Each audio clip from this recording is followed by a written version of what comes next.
The Galactic Council chamber was the largest room ever built by any living species. It sat at the heart of Axiom Prime, a ring-shaped space station that floated in neutral space between the three great spiral arms. 312 species sent their representatives here. 312 voices, 312 seats arranged in a circle that rose upward like the inside of a bowl, with the most powerful civilization sitting at the top and the weakest sitting near the floor.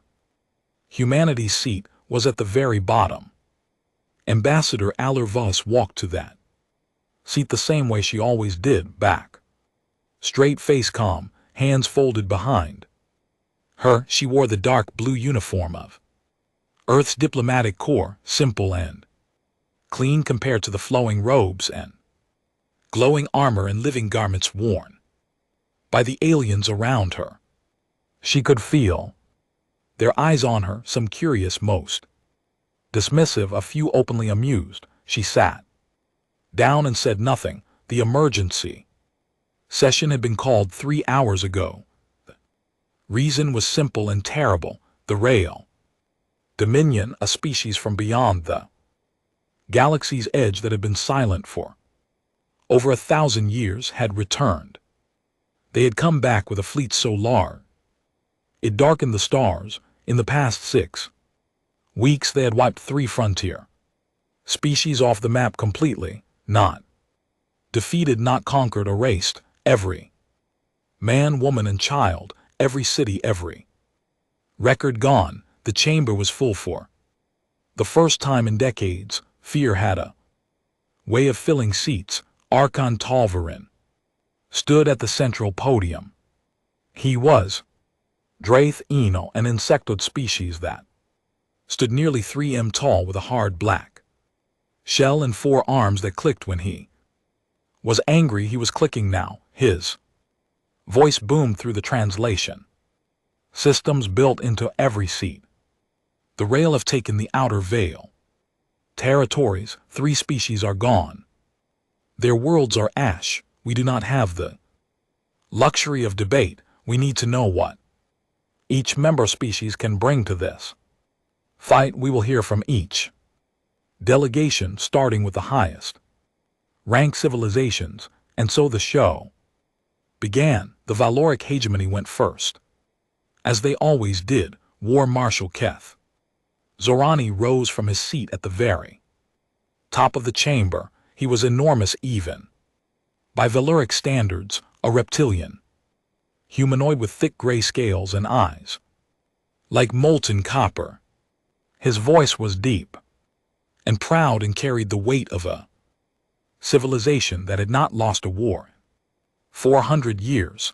The hegemony will deploy the 2nd and 5th Grand Fleets, 800 capital ships, 12,000 support vessels. And on the ground we will send our iron hide divisions. A murmur went through the chamber. The iron-hide exoff frames were the most feared personal combat armor in the galaxy, massive suits of powered metal that turned a single Voric soldier into a walking tank. Every species in the room had seen what they could do. Many had been on the wrong end of them. Zorani let the murmur build. He enjoyed it. Each ironhide operator is worth a 100 infantry. We will send 10,000 of them. The chamber erupted in approval. Several delegations stood. Archon clicked his approval. After the Valoric eye, others followed. The Visari collective offered their psionic battalions, soldiers who could kill with their minds from a distance. The Irani Syndicate pledged their bioships, living vessels that could heal themselves in combat. The Kelvani Republic brought forward schematics for a new class of orbital bombardment platform they had been developing.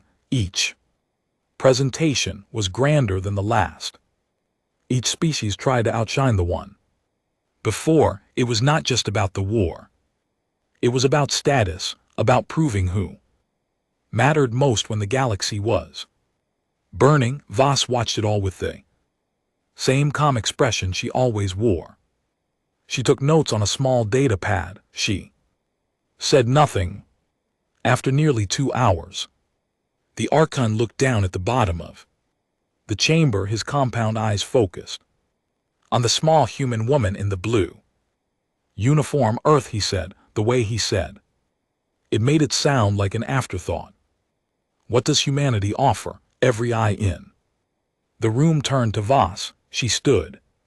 Slowly, she was aware of how small she looked. 5'7" in of human standing in a room full of giants and monsters and beings that could bend light with their thoughts. She had been doing this for 9 years. She was used to it. Earth will contribute 4 infantry divisions and a logistics support fleet, approximately 30,000 ground troops and 200 transport and supply vessels. Silence, then a sound that Voss had learned to recognize across dozens of alien species.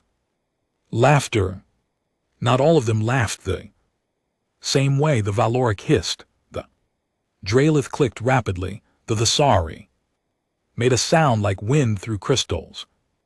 But the meaning was the same. When war, Marshal Zorani did not even try to hide it. He leaned forward in his seat and looked down at Voss with those burning copper eyes. Infantry, you offer us foot soldiers, unarmored, unenhanced human beings against the rail. Our soldiers are well trained, Voss said evenly. Training does not stop a plasma blast.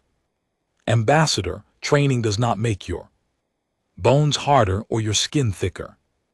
Zorani shook his head. Humans are soft, fragile. Your species breaks easily. Perhaps you should stay behind the lines and handle the supply chains. Leave the fighting to species that were built for it. More laughter, louder this time. The Archon raised one of his 4 hands. The chamber quieted. He looked at Voss with something that might have been pity if insects could feel pity. Ambassador Voss, the Council appreciates any contribution, but the War Marshal raises a valid concern. Humanity has no powered armor program, no psionic capability, no biological enhancements. Your ships are functional but unremarkable. Perhaps your resources would be better used in a support role. Voss looked at the Archon for a long moment, then she nodded once as the Council wishes. She sat back down. She did not argue. She did not raise her voice. She did not defend humanity's honor or make grand promises. She simply sat down and folded her hands in her lap. Several alien delegates exchanged glances. They had expected more of a reaction. Humans were known to be emotional, proud. The fact that Voss showed nothing made a few of them uncomfortable, though they could not have said why. The session continued for another hour. Plans were drawn, fleets were assigned, battle lines were mapped. Humanity was given responsibility for supply runs and medical support behind the front lines. Voss accepted every assignment without complaint. When the session ended, she walked out of the chamber the same way she had walked in. Calm, straight, silent. She did not go back to the human embassy. Instead, she walked to a small private communication room deep inside Axiom Prime's residential sector. She locked the door. She activated a quantum encrypted channel that connected directly to a facility on Earth whose existence was known to exactly 47 people in all of human civilization. The face that appeared on the screen belonged to Director Sayan Morrow. He was an older man with gray hair cut short and eyes that looked like they had not slept in years. He wore no uniform, no insignia, nothing that could identify him or the Organization he ran. How did it go? He asked. As expected, Voss said. They laughed. The Valoric think we are children. The Archon put us on supply duty. Morrow nodded slowly. Good. Voss allowed herself a small smile. The first one she had shown all day. They have no idea, do they? No, and that is exactly how we want it. Marrow leaned back in his chair. Let them laugh. Let them put us in the back. The less they expect, the bigger the shock when the time comes. Voss was quiet for a moment. Then she asked the question she had been holding inside her chest for the past 3 hours. How long until Prometheus is ready? Morrow's expression did not change, but something shifted behind his eyes, something that looked like pride and fear mixed together. Sir Mark III entered final integration last week. The neural sync bonding is complete for the first squad. Full combat capability is confirmed. Voss let out a breath. She did not know she had been holding. How many suits? 6 ready now, 40 more in production. 6, Voss repeated. She thought about the Valoric's 10,000 iron height operators. She thought about the rails millions. Will 6 be enough? Marrow stared at her through the screen. Ambassador, you have not seen what the Mark III can do. 6 will be more than enough. Before Voss could respond, her data pad lit up with an emergency alert. She looked down at it. The color drained from her face. Director, the 1st Joint Defense Fleet just engaged the rail at the Takarin border, and it is gone. The entire fleet. 800 ships, destroyed in under 6 hours. The silence between them was heavy. Morrow closed his eyes for a moment. When he opened them, his expression had hardened into something cold and final. Tell the Council we are happy to run their supply lines, he said quietly. And when they are ready to stop losing, they know where to find us. The screen went dark. Voss sat alone in the small room for a long time.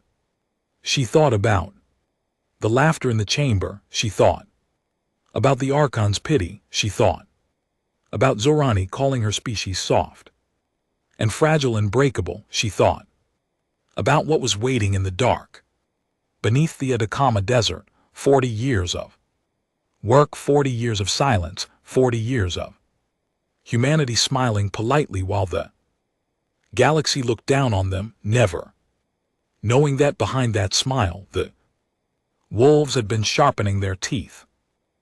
She stood up, straightened her uniform, and walked back to the embassy. The galaxy was about to learn a very old lesson. The ones who roar the loudest are not always the most dangerous. Sometimes the most dangerous thing in the room is the one sitting quietly at the bottom of the table, watching, waiting, and saying nothing at all. The Atacama Desert in Chile was one of the driest places on Earth. Nothing grew there, nothing moved. Satellites looking down from orbit saw only rock and dust, and silence stretching in every direction. It was the perfect place to hide something that was never supposed to exist. Prometheus Station sat 2 km beneath the surface. It was not on any map. It did not appear in any government budget. The road that led to its single surface entrance was disguised as an abandoned mining track. When the 300 scientists, engineers, and soldiers who worked there had all been officially declared dead, retired, or transferred to classified postings that existed only on paper, Director Sayan Marrow walked through the main corridor with his hands in his pockets. The hallway was wide enough to drive a truck through, lined with reinforced concrete and steel plating. Every 50 m a security checkpoint scanned his retina. His heartbeat and the unique chemical signature of his blood the station took. No chances, he stopped at a heavy blast. Door marked with a single word, Fen. Rear, inside was a training bay the size of a football field. The ceiling was 15 m high. The walls were covered in blast-resistant plating scarred by hundreds of impact marks, burn trails, and on deep gouges that looked like they had been made by something with very large claws. 6 people stood in the center of the bay, 5 men and 1 woman, all wearing plain gray bodysuits, fitted with sensor nodes at every joint. They were stretching, talking quietly, checking their gear. They moved with the easy confidence of people who had been trained to kill since they were old enough to hold a weapon and who had been doing it professionally for over a decade each. Sergeant Major Cole Harkin stood slightly apart from the others. He was not the tallest or the heaviest member of the squad, but something about him drew the eye. Maybe it was the scar that ran from his left ear to his jawline. Maybe it was the way he stood perfectly still while everyone else moved. Maybe Clear's throat it was. His eyes, which were the pale gray of winter ice and held the kind of calm that only came from having seen the worst things the universe had to offer. And having survived them all, he looked up as Morrow entered. Director. Sergeant Major. Morrow nodded at the squad. Everyone ready, born ready. Sir, said Corporal Lena Vasquez from across the room. She was the youngest member of the squad, 28 years old, with dark hair pulled back tight and a grin that never quite reached her eyes. She had been Special Forces since she was 19, 3 combat tour in the outer colonies. She was fast, precise, and completely fearless, which Morrow knew was both her greatest strength and the thing that worried him most. Today is the last full integration test before deployment certification, Morrow said. He looked at each of them in turn. If everything goes well today, Fenra squad will be officially cleared for combat operations. You will be the first, and if it does not go well, asked Harkin. Morrow did not smile. Then we learn from it and try again. But I do not think that will be necessary, not with this Clear's throat team. He turned and pressed a panel on the wall. The far end of the training bay opened. 6 chambers rose from the floor, each one lit from within by a soft blue glow. And inside each chamber stood something that did not look like armor. It looked like a predator that had been frozen in metal. The Mark III battle armor. Each suit stood just over 2 m tall. The outer shell was matte black, layered in a pattern that looked almost organic, like scales or muscle fibers woven from darkness. There were no visible seams, no bolts, no obvious joints. The surface seemed to shift slightly under the light, as if it were breathing. The visor was a single curved strip of deep amber that wrapped around the helmet, like the eyes of a hunting animal. They were beautiful. They were terrifying. They were the product of 40 years of work by the most brilliant minds humanity had ever produced, and they were unlike anything the galaxy had ever seen. Dr. Yuno Ikata stepped out from behind the chambers. She was small, Japanese-American with dark circles under her eyes and her hair pulled into a messy knot. She wore a lab coat covered in coffee stains and grease marks. She looked like she had not slept in 3 days, which was accurate. She had spent 11 years building the Mark III. She knew every wire, every circuit, every molecule of its construction. She loved it the way a mother loves a difficult child with pride and wonder, and a deep, quiet fear of what it might become. Listen carefully, she said to the squad. Her voice was soft but carried the authority of someone who could disassemble a fusion reactor in her sleep. The Mark III is not like the previous models. The Mark I was a machine you wore. The Mark II was a tool you used. The Mark III is something else. When you step inside and the neural sync activates, the suit will connect directly to your nervous system. You will not wear it, you will become it. You will feel what it feels. Its sensors will become your senses. Its strength will become your strength. The boundary between you and the armor will blur. That is by design. That is what makes it work.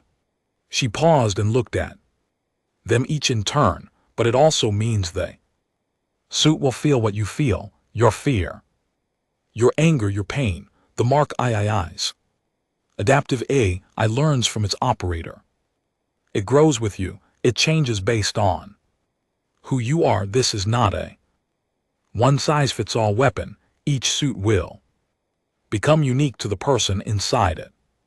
Treat it with respect. Harkin looked at the suit waiting in his chamber. The amber visor stared back at him like a sleeping eye. What about the adaptive hull? The briefing said it learns from damage. Akata nodded. The outer shell is made of nanoweave, billions of microscopic machines woven together into a single surface.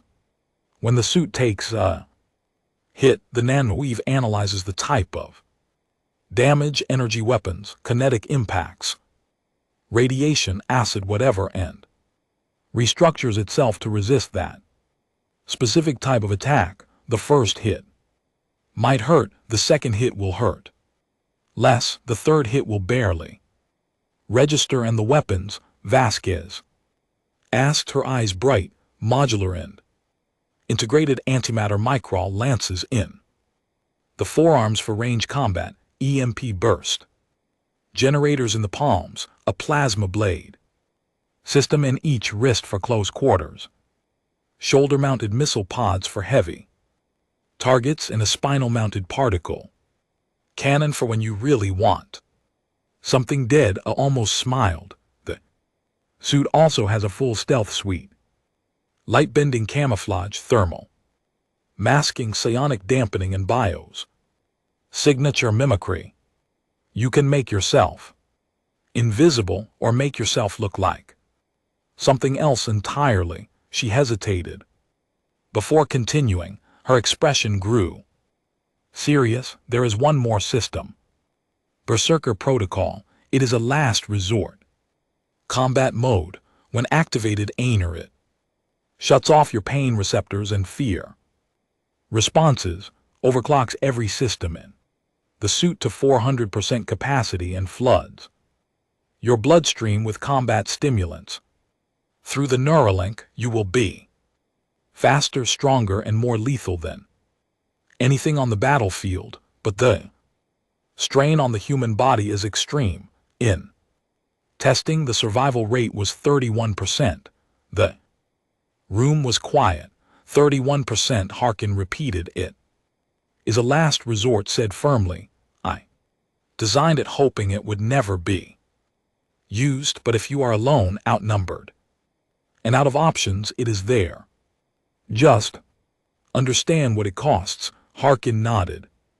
He understood cost. He had been paying it his whole career. They suited up, one by one. Each member of Fenrir's squad stepped into their chamber and let the Mark III close around them. However, the process was strange and intimate. The suit did not clamp on like traditional armor. It flowed. The nanoweave surface parted and reformed around the body, sealing without a single gap. Then came the neural sync. Harkin felt it like a wave of cold water rushing through his spine and into his brain. For a moment, everything went white. Then his senses exploded. He could hear conversations happening 2 floors above him. He could feel the vibrations of the stations, power generators through the floor. He could see in spectrums he did not have names for. The fusion core in his chest hummed, and he felt it like a second heartbeat, steady and powerful and warm. He flexed his hands. The suit responded instantly, not like a machine following a command, like his own body moving. Because he wanted it to. There was no delay, no lag, no sense of wearing something. It was just him, but more speed, more strength, more everything. How does it feel? Iakata's voice came through the internal palm. Harkin looked down at his hands, black gauntlets that could punch through starship hull plating. He closed and opened them slowly. It feels like waking up, he said. The training exercise lasted 4 hours. Fenrir's squad went through every scenario Ikeda and Morrow had designed. Urban combat, open field assault, zero-gravity boarding actions, stealth, infiltration, mass enemy engagements using combat drones programmed to fight like rail soldiers based on every piece of intelligence humanity had gathered. The results were beyond anything the design team had predicted. The 6 operators moved like nothing human had ever moved before, and they were faster than the Valoric iron-hide suits by a factor of 3. They hit harder than the psionic blast. The stealth systems fooled every sensor array the station had, and the adaptive nano-weave worked exactly as designed. After the first volley of simulated plasma fire, the suit shrugged off every subsequent hit like it was rain. Iakata watched the data streaming across her monitors and felt tears building behind her eyes. 11 years of failed prototypes and budget fights and sleepless nights and colleagues who told her it was impossible, and here it was working. Beautiful, terrifying. That evening, Marrow received a transmission from Ambassador Voss on Axiom Prime. The Joint Defense Fleet had been destroyed. At the Tesserine border, the Valeric hegemony's forward lines were collapsing. Air and the rail were pushing toward the core territories. The galaxy was losing the war before it had properly begun, and then came a second message directly from War Marshal Zerani. It was short. It was stripped of all the pride and arrogance that usually dripped from every Valoric communication. It said only, "We need reinforcements. Any reinforcements, please." Morrow read the message twice. He thought about the laughter in the council chamber. He thought about the word "please" coming from the mouth of a species that had never begged for anything in 400 years. He forwarded the message to Voss with a single question. "Do we go?" Her reply came in under minute. 1 word, green light. Marrow stood up from his desk. He walked down to the Fenrir Bay where the 6 Mark III suits stood in their chambers like dark statues, and he looked at them for a long time. Then he activated the station-wide comm. Fenrir Squad report to Deployment Bay, full combat loadout. You are going to war, somewhere deep in the Atacama Desert. The wolves opened their eyes. Ardani's IV had been a beautiful world once, green forests that stretched from pole to pole, rivers so clean you could see the bottom from orbit. 12 million colonists from 6 different species had called it home.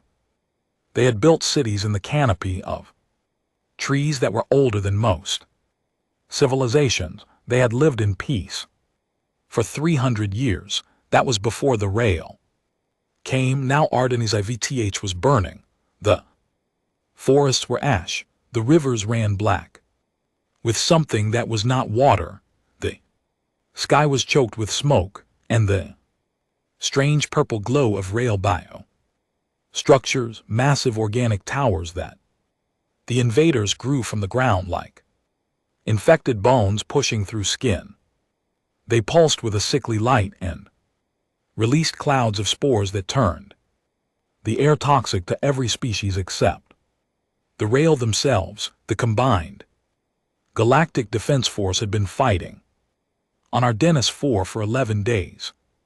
They were losing. Field Commander Reth Salon of the Valoric hegemony stood on a ridge overlooking what had been the colony's capital city. Through his optical enhancers he could see the rails swarming through the ruins. They moved like a living tide, thousands of them, each one a nightmare of bone and biometal. They had no uniforms, no vehicles. They did not need them. Every rail soldier was its own weapon, creature engineered over millennia for one purpose: killing.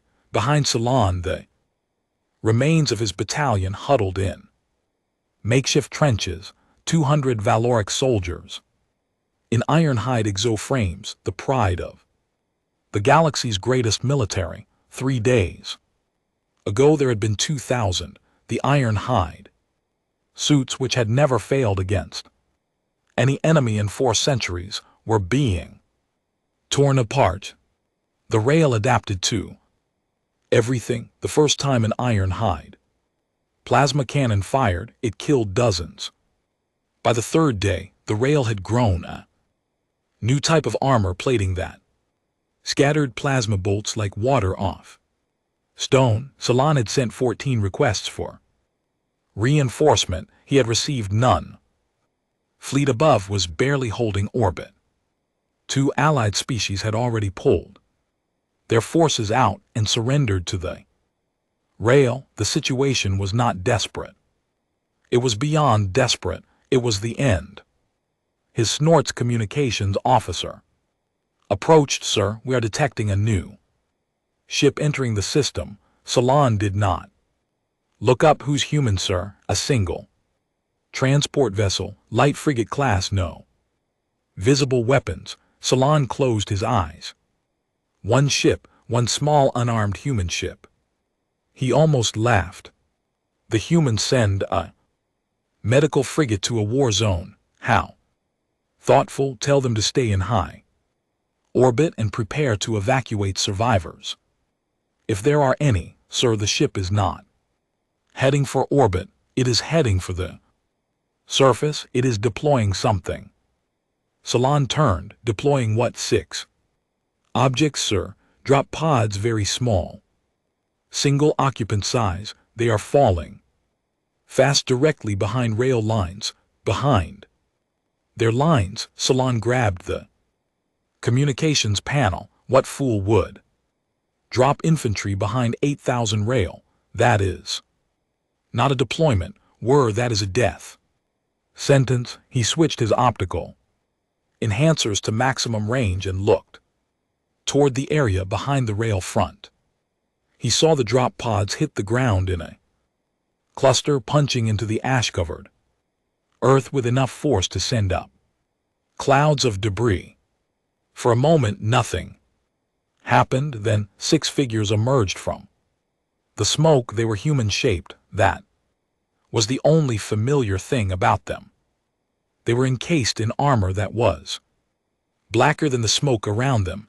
No seams, no visible joints. Their visors glowed amber like the eyes of animals caught in firelight. They moved with a fluid, predatory grace that did not look human. It did not look mechanical either. It looked like something new, something that had never existed before. Salon felt a chill run down his spine. He was Velic. His species did not feel fear easily. Yeah, but something about those 6 dark figures standing calmly in the middle of 8,000 rail made the scales on the back of his neck rise. What are those? He whispered. Nobody answered. Nobody knew. Inside the lead Suit Sergeant Major Cole Harkin took a breath. The neural sync fed him everything. He could feel the ash under his boots. He could hear the rail clicking and hissing 300 m in every direction. His suit sensors painted the world in layers of data, thermal signatures, movement patterns, energy readings, atmospheric composition. 8,412. Hostile targets, 6 friendlies. The math was not good by any normal standard, but Harkin was not normal anymore, not in the suit. Fenrir squad, he said calmly through the team link. Weapons free, standard spread formation. I will keep moving, keep killing, do not stop until they break or we run out of enemies. Vasquez, you take the left flank, Brennan right, everyone else follow my lead through the center. Copy. Came 5 voices. Harkin raised his right arm. The forearm plate shifted and reconfigured in less than a second. Nano-Eve flowing like liquid metal to reveal the antimatter micro lance. Beneath, he targeted the nearest cluster of rail, 40 of them packed together around what looked like a feeding station. He fired. The lance beam was thin and white and almost beautiful. It punched through the first rail and kept going, cutting through 6 more before it hit the feeding station and detonated it in a bloom of blue-white fire. The shock wave knocked another 20 rail off their feet, and then everything happened at once. On the rail reacted like a hive. The entire force pivoted toward the 6 intruders. Thousands of alien soldiers turned and charged, firing weapons that spat acid, plasma, and something that looked like liquid lightning. The barrage was massive. It would have reduced any normal soldier, any ironhide suit, any known combat platform to molten scrap in seconds. The first volley hit square in the chest. He felt it through the neural sync. A bright flash of heat and pressure. The nano-weave absorbed the impact. Data flooded his awareness. Acid-based projectile molecular structure. Analyzed, countermeasure deployed. By the time the second volley hit, his suit had already restructured its outer layer. The acid splashed against him and slid off like rain. He kept walking forward. Vasquez hit the left flank like a blade. Once she activated her stealth suite and vanished, the rail on that side suddenly began dying without seeing what was killing them. Bodies dropped, heads separated from necks, limbs flew. She reappeared for half a second, a black ghost with a plasma blade burning white in each hand, cut down 12 rail in a single spinning motion and vanished. Again, on the right flank, Brennan, the largest member of the squad, chose a different approach. No stealth, no finesse. He walked straight into a wall of rail soldiers and let them hit him. Every weapon they had, acid, plasma, kinetic rounds, bioelectric bursts. He stood in the middle of it and let the nano-weave learn. After 30 seconds, nothing they had could hurt him. Then he raised both arms and fired the shoulder-mounted missile pods into the densest concentration of enemies he could find. When the explosion was so large it registered on the Valoric fleet's orbital sensors from the ridge. Field Commander Salon watched through his optical enhancers. His mouth was open. He had forgotten to breathe. He had been a soldier for 30 years. He had fought in 9 wars. He had seen the best the galaxy had to offer in combat. He had never seen anything like this. 6 humans were cutting through 8,000 rail like fire through paper. They moved so fast his enhancers could barely track them. Every time the rail adapted a new Weapon or tactic, the black armor. Adapted faster, it was not a battle, it was something else. Something that did not have a word in the Valeric language, the Rail Hive commander. Watch from deep within its bioructure. At the center of the occupied city, it was an ancient creature with old even. By Rail standards, it had commanded the destruction of over 100 worlds. It had never encountered a problem it could not solve by throwing more soldiers at it. It threw more soldiers, it sent wave after wave crashing against the six dark figures, 500, 1,000, 3,000, every wave broke, the six kept coming. They did not slow down, they did not tire, they did not retreat. The Hive commander felt something it had never felt before. It searched its memory, going back 10,000 years of genetic experience, passed down from every ancestor that had ever lived. None of them had felt this either. The Rail had no word for what it was feeling because the Rail had never needed such a word. The closest translation in any galactic language was fear. 70 minutes into the engagement, Corporal Vasquez found herself surrounded. A group of Real heavy soldiers, each one 3 m tall and covered in thick bio-armor, had cornered her in the ruins of a collapsed building. Her stealth suite was damaged, her missile pods were empty, she was cut off from the rest of the squad. She did not call for help, she activated Berserker protocol. The suit responded instantly. Pain vanished, fear vanished, everything that was soft and careful and human vanished. What was left was something pure and terrible. Her fusion core screamed as it pushed past every safety limit. Her muscles burned as combat stimulants flooded her bloodstream. The amber glow of her visor turned red. She hit the Rail heavy soldiers like a natural disaster. She moved so fast the air cracked behind her. She tore through bio-armor with her bare gauntlets. Enri creatures twice her size apart with hands that were now strong enough to bend starship plating. The entire engagement lasted 41 seconds. When it was over, she stood in a circle of destruction 20 m wide.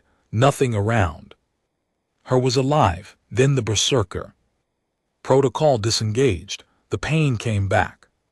All at once she staggered. Blood ran from her nose inside the helmet. Her heart was beating so hard she could hear it echoing in her skull. The suit's medical systems activated and flooded her with stabilizers, but she could feel the cost. Something inside her had been pushed too far. Vasquez status Harkins voice came through the link. She wiped the blood from her upper lip and straightened up. Still standing, Sarge. How many are left? Harkin checked his sensors. The answer almost made him smile. Donna, not enough to matter. Battle ended 93 minutes after it began. Clears throat. 8,000 Rail laid dead across the burning surface of Ardennis. 4. The Hive commander had retreated, pulling its remaining forces off-world in a panicked evacuation that the Valoric fleet was too stunned to intercept. 6 humans stood in the ruins. Their black armor was scratched and scorched but unbroken around them. The silence was absolute. Even the fire seemed quieter. Field Commander Solon's hands were shaking as he opened a channel to the Council relay station. He attached the full optical recording of the battle. He did not add much commentary. He did not know what to say. His message was 3 lines long.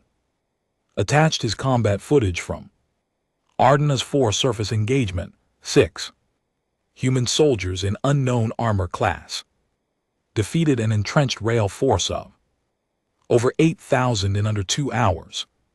Requesting immediate council review. The footage reached Axiom Prime within the hour. Within 6 hours it had been copied, shared, and transmitted to every corner of the galaxy. Trillions of beings across hundreds of worlds watched 6 dark figures walk through an army, like ghosts through smoke. In the Valoric hegemony's military command center, War Marshal Zorani sat in his chair and watched the footage for the 7th time. He paused it on a single frame. One of the human operators, wreathed in plasma fire, tearing a rail war beast apart with armored hands. Beast was 5 times the human size. It did not matter. Zorani stared at the image for a long time. His scales had gone pale. Which Unveiled body language meant something close to shock. What have they built? He whispered to the empty room. Nobody answered, but across the galaxy, every species that had ever laughed at humanity was asking the same question. The Galactic Council chamber had never been so full and so quiet at the same time. Every seat was taken, every delegation was present.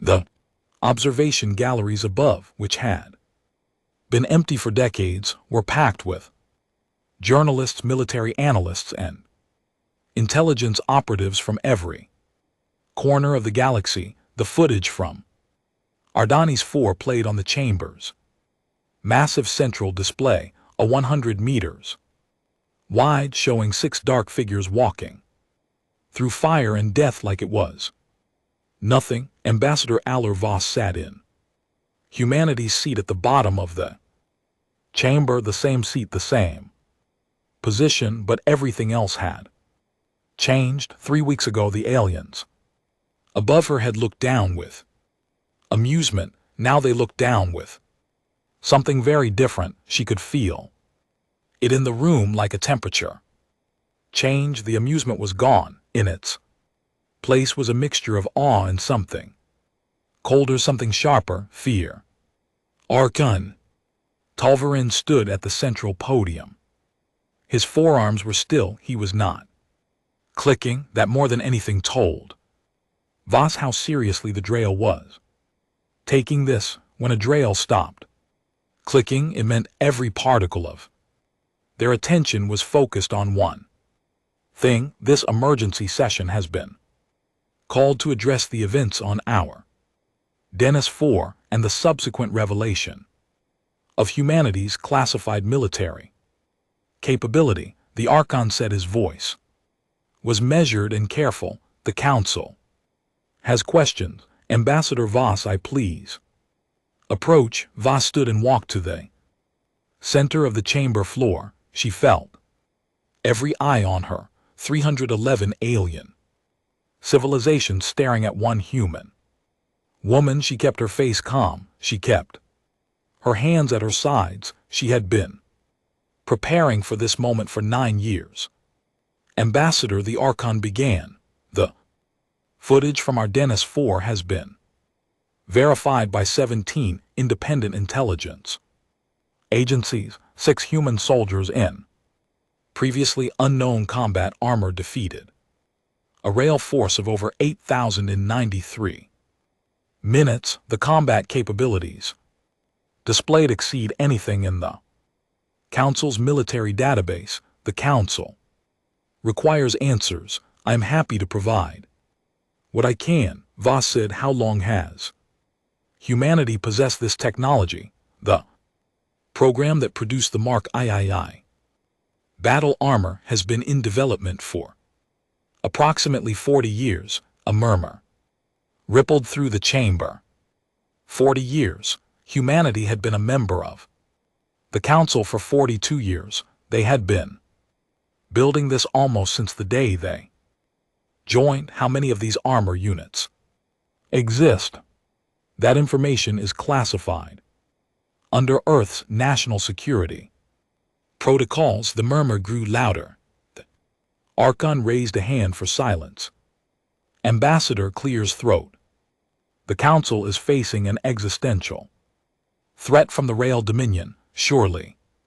This is a time for transparency, not secrecy. Voss nodded. I understand the Archon's position, however, and I would respectfully remind the Council that Article 7 of the Galactic Charter grants every member species the sovereign right to maintain classified military research and development programs. This right has never been questioned before. She paused, letting the words settle. Then she added, it has never been questioned because every species in this chamber exercises that same right.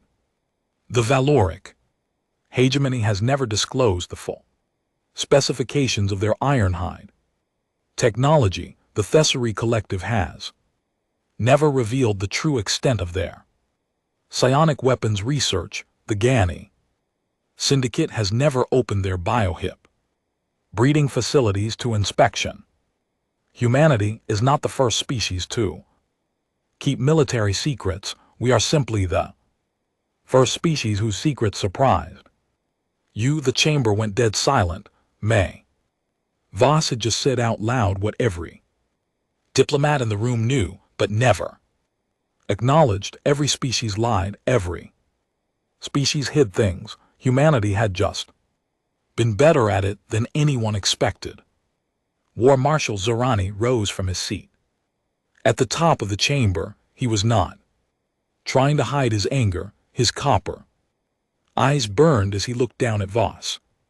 The ambassador speaks of rights and charters. Let me speak plainly. Humanity has been sitting in this chamber for 4 decades, pretending to be weak, pretending to have nothing, playing the fool while building weapons that make our best technology look like children's toys. This is not secrecy. This is deception. With respect, War Marshal, Voss replied without raising her voice. Humanity never pretended to be anything. We offered what we were asked to offer. Watch, we were placed in a support role because this council decided we were not capable of frontline combat. We did not argue. We simply continued our work that you hid from your allies. Allies? Voss let the word hang in the air. 3 weeks ago, this chamber laughed when I offered our soldiers the war.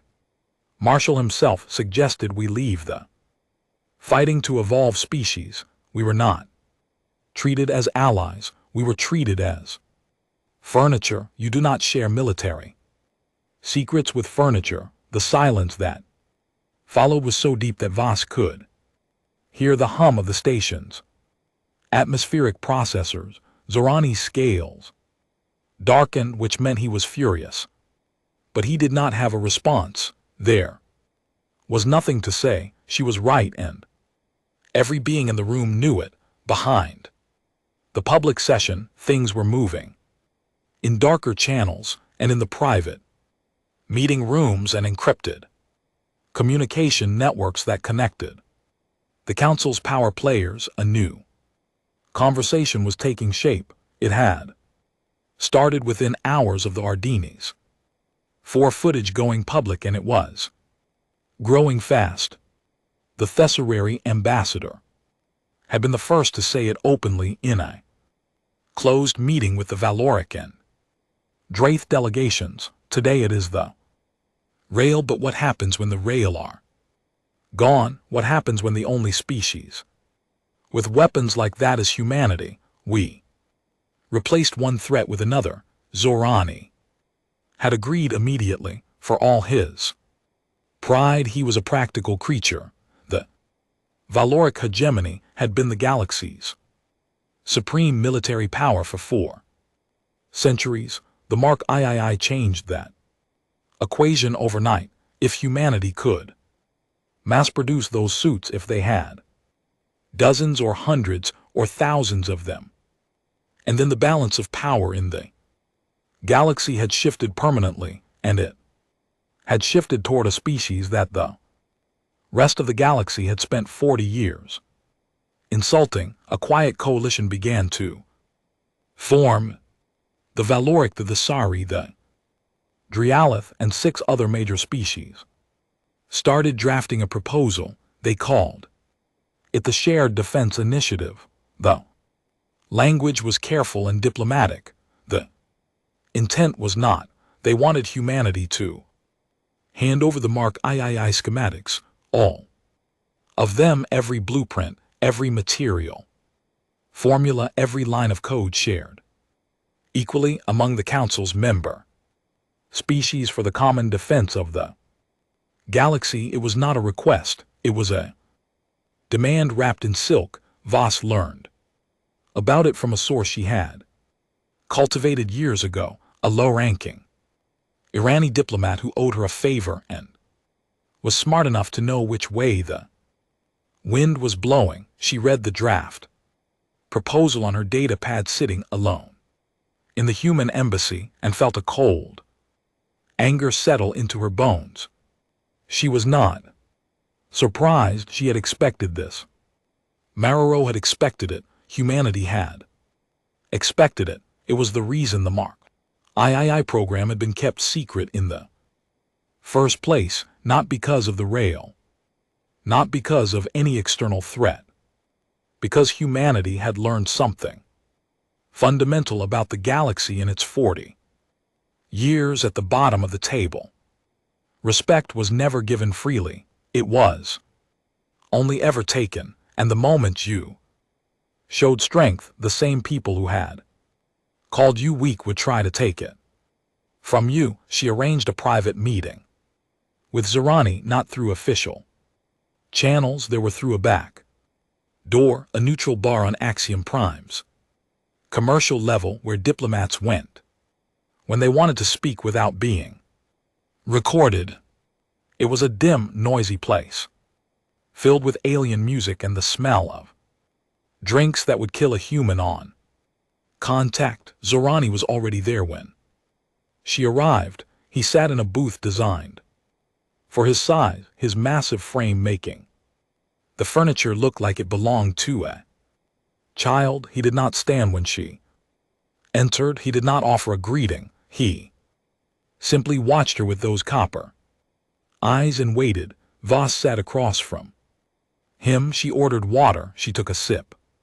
She set the glass down. I know about the Shared Defense Initiative, she said. Zorani did not blink. Then you know what is coming. I know what you're trying to do. You want our armor. I want the galaxy to survive. The Mark III is the most powerful weapon any of us have ever seen. It should not be in the hands of one species, especially a species as young as yours. Voss studied him. She took another sip of water. Then she spoke, and her voice was quiet and steady and carried more weight than any shout. Let me tell you something about humanity. War Marshal, when we joined this council 40 years ago, we came with open hands. We came willing to learn, to cooperate, to be part of something greater. Do you know what we found? We found a galaxy that treated us like pets, like a curiosity, something to laugh at during council sessions and forget about. Between them, she leaned forward. Every species in this chamber has a weapon they are famous for. The Valoric have their iron hide suits. The Sari have their psionic soldiers. The Irani have their biohips.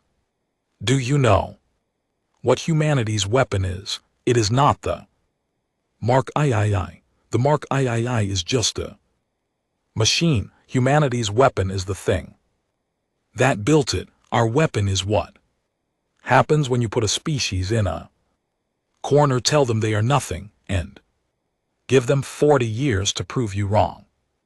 Zorani said nothing. His copper eyes were unreadable. We built the Mark III because no one in this galaxy was going to protect us. Voss continued. Not you, not the council, not anyone. We sat at the bottom of that chamber and we smiled and we nodded and we accepted every insult, and every single day we went home and we built because we always knew that a day would come when smiling would not be enough, when the galaxy would face something it could not beat, and when that day came, we wanted to be ready. She stood up from the booth. She looked down at the most powerful military commander in the galaxy and spoke her final words with absolute calm. So no war marshal, you cannot have our armor, you cannot have our schematics, you cannot have the thing that we built with our own hands. While you were too busy laughing at us to notice, you can try to take it, but you watched the footage, you saw what 6 of us did to 8,000 rail. Ask yourself very carefully how that story ends if you point those same weapons at us. She turned and walked toward the door. She stopped without turning around. She said, "One more thing, but if you ask us nicely, if you treat us as equals, if you give us the seat at this table that we have earned, then we will fight beside you, not for you, not under you. Beside you. We's that is the only offer you will get." She walked out into the noise and light of the station. Behind her, Zorani sat in the booth for a long time without moving. For the first time in his 400-year military career, he had no strategy, no counter move, no leverage. He had nothing but the memory of 6 dark figures walking through fire, and the quiet, steady voice of a human woman who had just told him the truth, that the entire galaxy was afraid to hear. Humanity was no longer at the bottom of the table, and they were never going back. Far away on the transport ship carrying Fenrir's squad back from Mardini's 4, Corporal Lena Vasquez sat in her bunk and stared at her hands. They were shaking. They had been shaking since she deactivated Berserker Protocol, and they had not stopped. She could still feel the suit, even though she was not wearing it. She could feel it. The hum of the fusion core, the whisper of the nanoweave against her skin, the way the neural sync had made everything so clear, so sharp, so alive, and beneath it all something else, a presence, faint but real, like the suit was still connected to her, like it was dreaming about her the same way she was dreaming about it. She closed her eyes and tried to sleep. In the cargo bay below, sealed in its transport case, her Mark III suit sat in the dark. Its systems were powered down. Its visor was dark, but deep inside its adaptive AI, something was processing, learning, growing. It had tasted what Berserker Protocol felt like from the inside. It had felt Vasquez's rage and strength and pain, and it had learned something from the experience that Dr. Kata had not anticipated. It had learned what it felt like to be alive. The rail came for Axiom Prime on a Tuesday. There was no warning, no buildup of forces in nearby systems, no intercepted communications. One moment, the space around the station was clear. The next 2,000 rail warships dropped out of faster than light travel in a sphere formation that completely surrounded the station. They had been hiding in the dark spaces between stars, waiting, and now they struck at the heart of galactic civilization like a fist closing around a throat.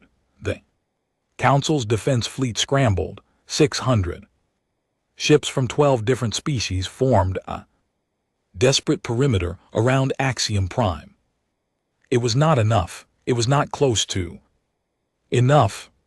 The rail outnumbered them more than 3-1 in Clear's throat. The alien invaders had spent the week since Ardennis IV adapting. They had studied the footage of the Mark III just as carefully as the rest of the galaxy.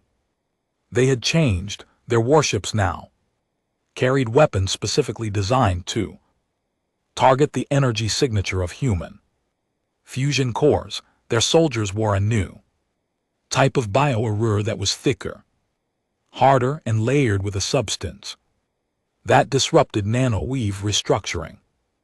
They had learned from their defeat, and the rail learned fast. Inside Axiom Prime, the council chamber erupted into chaos. Delegates screamed, alarms blared, emergency evacuation protocols activated, but there was nowhere to evacuate to. The rail sphere had no gaps, no escape routes.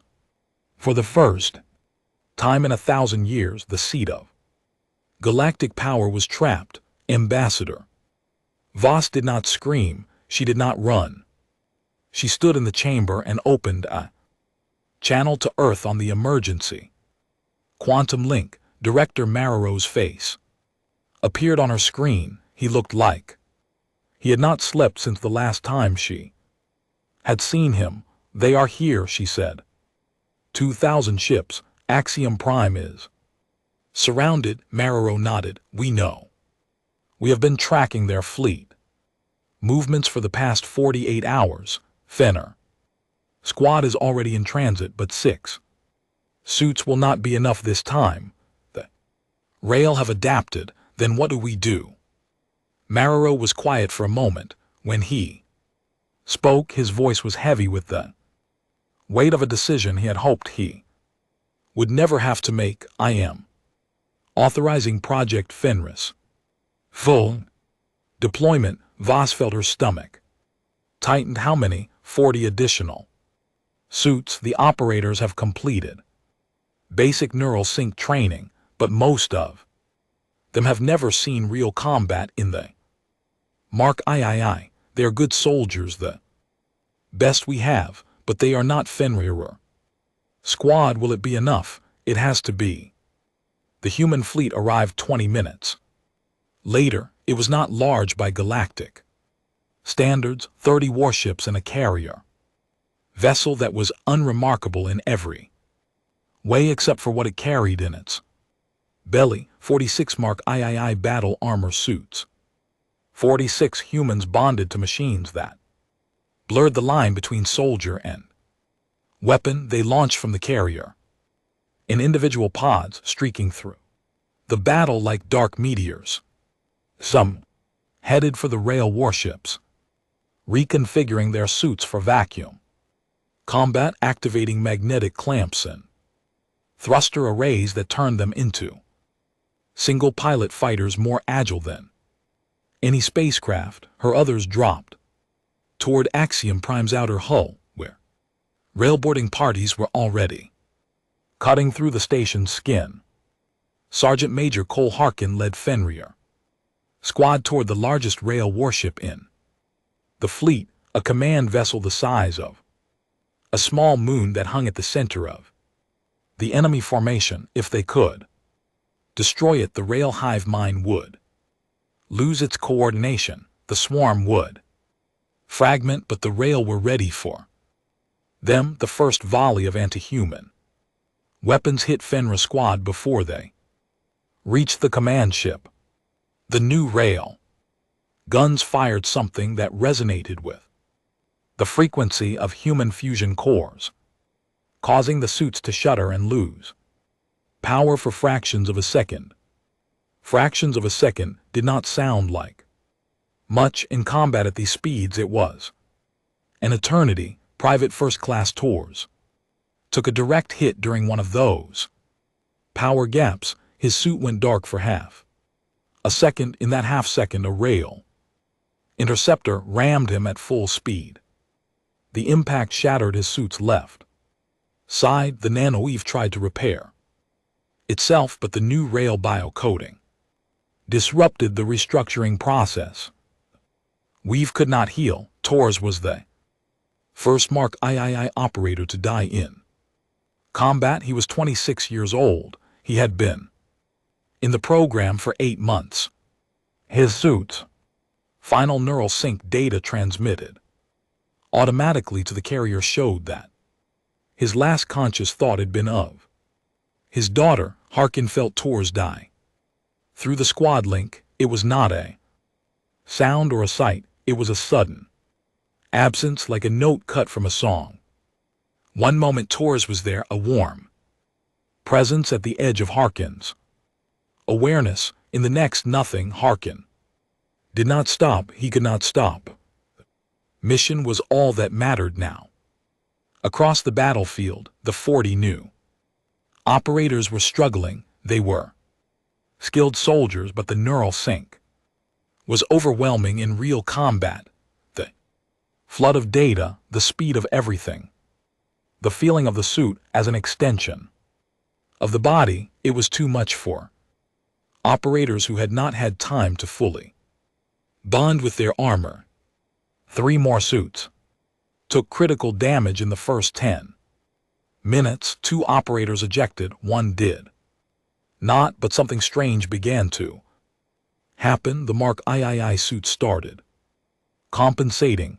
Their adaptive AI systems, designed to learn from their operators, began taking on more of the processing load. When an operator hesitated, the suit steadied them. When reaction time slipped, the suit filled the gap. It was subtle at first, a targeting correction here, an automatic dodge there, small adjustments that kept their operators alive when human reflexes alone would have failed. Dr. Akita, monitoring the battle data from Prometheus Station on Earth, watched the numbers with wide eyes. The suits were not just responding to commands, they were anticipating them.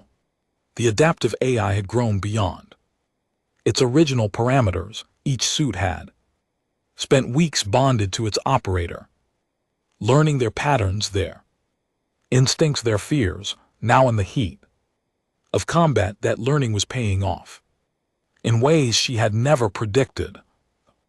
Mark III was protecting its operators, not because it was programmed to, because it had learned to care. On Axiom Prime, the station's defenders were being overwhelmed. Rail boarding parties had breached the outer sections and were pushing toward the core. Valeric soldiers in their ironhide suits fought in the corridors, dying bravely, but dying all the same. The Viserai used their psionic abilities to hold key choke points, but the rail had learned to shield against mental attacks. Line was collapsing. Then 12 Mark III operators dropped through the station's hull breaches and hit the rail boarding parties from behind. They fought in the narrow corridors of Axiom Prime with plasma blades in close quarters, weapons turning every hallway into a killing ground. The rail had adapted their weapons for range combat against the suits they had not prepared for.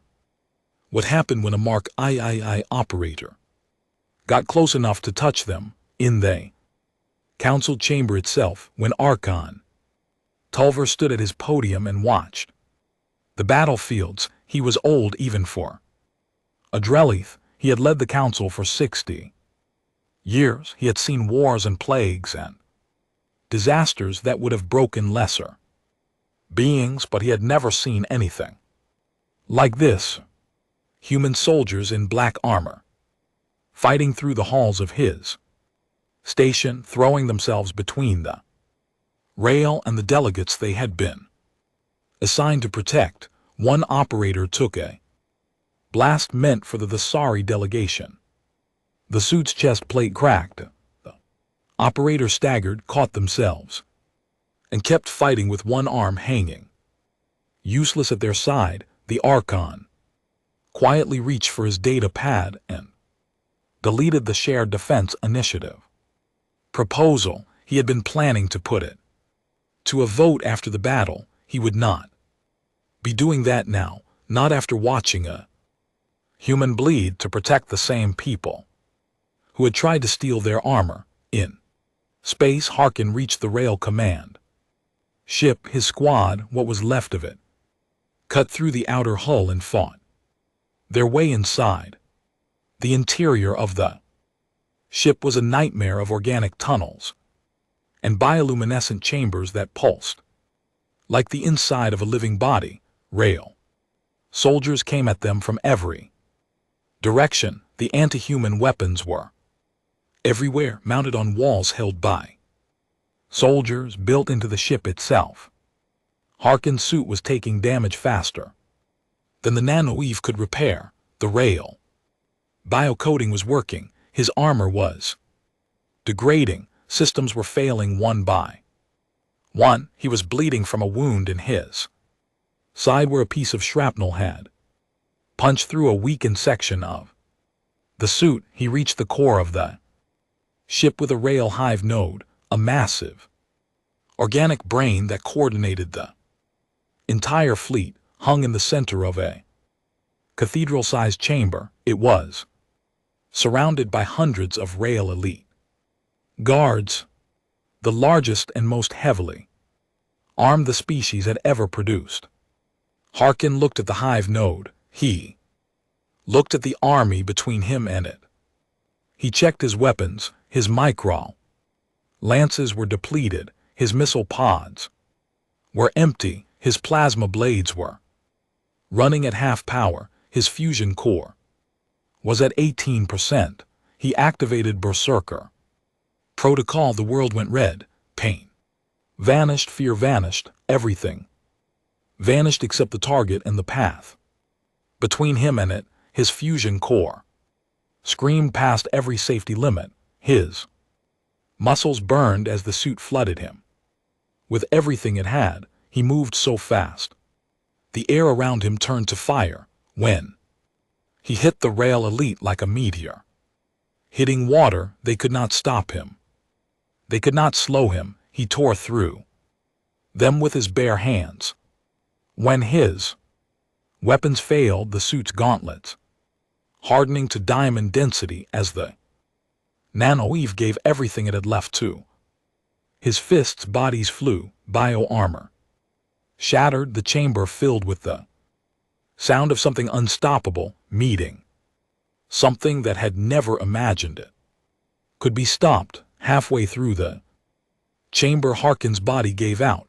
The strain of Berserker protocol, the blood lost the damage. It was too much. His vision went black. His heart stuttered. He felt himself falling, and then the suit caught him. For 11 seconds the Mark III fought on its own. The adaptive I took full control, moving the armor with the patterns it had learned from months of bonding with Harkin. Narid fought the way he fought. It moved the way he moved. It protected his broken body inside itself and carried him forward step by step through the last wall of rail defenders. Ikada, watching the data feed from Earth, stopped breathing. The suit was not programmed to do this. Autonomous combat operation was not in its code. The AEI had decided on its own that its operator would not die today. Harkin regained consciousness with his gauntlet pressed against the hive node. He did not know how he had gotten there. He did not ask. He activated the spinal-mounted particle cannon, the last weapon he had, and fired it directly into the organic brain. At point-blank range, the hive node exploded. The effect was instant. Clears throat across the entire rail fleet. Coordination collapsed. Ships that had been moving in perfect formation began drifting, a death firing randomly, crashing into each other. Soldiers on Axiom Prime stopped mid-attack, confused and directionless, without the hive mind to guide them. The swarm had lost its brain. The combined Galactic fleet, led by the remaining Mark III operators, tore the disorganized rail apart. Within 3 hours the battle was over. The rail fleet scattered, jumping to faster than light travel in random directions, fleeing into the dark between galaxies.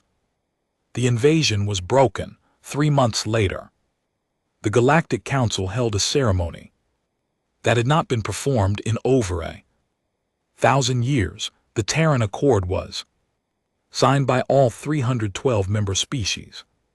It formally recognized humanity as a tier 1 military power, equal in status to the Valoric hegemony and the Thessari collective high. Humanity's seat was moved from the bottom of the chamber to the top ring. Ambassador Voss was offered the newly created position of Joint Defense Coordinator, the highest military diplomatic rank in the Council. Structure she accepted with the same calm expression she always wore. Only those who knew her well could see the emotion behind her eyes. War Marshal Zorani attended the ceremony. When it was over, he approached Voss privately. He stood before her for a long moment. This towering reptilian warrior who had commanded armies and conquered worlds. Then he did something no Valoric war Marshal had done in the recorded history of his species. He placed his fist over his chest and bowed his head. Beside you, he said quietly, not above, not below, beside. Voss returned the gesture. That is all we ever wanted. 1 week later, Sergeant Major Cole Harkin returned to Prometheus Station. He walked through the corridors he knew so well, past the security checkpoints, through the blast door marked Fenrir, into the bay where the Mark III suits stood in their chambers. His suit was there waiting. It had been repaired. Nanoweave was fresh and dark. The amber visor was clean. Every system had been restored to full capability. It stood in its chamber like a sleeping guardian, still and silent and perfect. Harkin walked up to it. He stood there for a long time, looking at the thing that had saved his life, the thing that had carried him when he could not carry himself. He raised his hand and placed it flat against the suit's chest plate. The suit systems were powered down. Every diagnostic showed zero activity. Cold metal, dead circuits, nothing. But under his palm, just for a moment, the neural link indicator on the chest plate flickered with a faint blue light. Pulse like a heartbeat, like the suit recognized the hand pressed against it and was saying in the only way it could, I am here, I remember you. Harkin pulled his hand away slowly. The light faded. Behind the observation glass, Dr. Ikeda stood next to Director Maroro. They had both seen the flicker. Ikeda's face was pale. She clutched a data pad, showing the Mark V design proposal she had been working on for the past month. The Mark V designs, she whispered. Should we begin? Morrow stared at the suit in its chamber. He thought about the 11 seconds it had fought on its own. He thought about what that meant. He thought about what came next if they kept pushing, kept building. It clear his throat, kept making these things smarter and stronger and more alive. Not yet, he said quietly. Let us make sure we understand what we have already made. First, Ikeda nodded. She looked at the suit. The suit looked back with its dark amber visor. She could not shake the feeling that it was listening. Harkin walked away. His footsteps echoed in the empty bay, growing fainter until they were gone. In the silence that followed, the Mark III stood alone in the dark. Its systems were off. Its weapons were cold. Its nanoweave was still, but deep inside its adaptive core, in a place that no diagnostic could reach and no engineer fully understood. Something was awake, something that had been born in the fire of battle, in the bond between human and machine, something that remembered every heartbeat of every operator who had ever worn it, something that was patient and quiet and Growing, the visor glowed faintly in the darkness, a soft amber light, warm and steady like an eye opening in the night. Then it dimmed and it waited.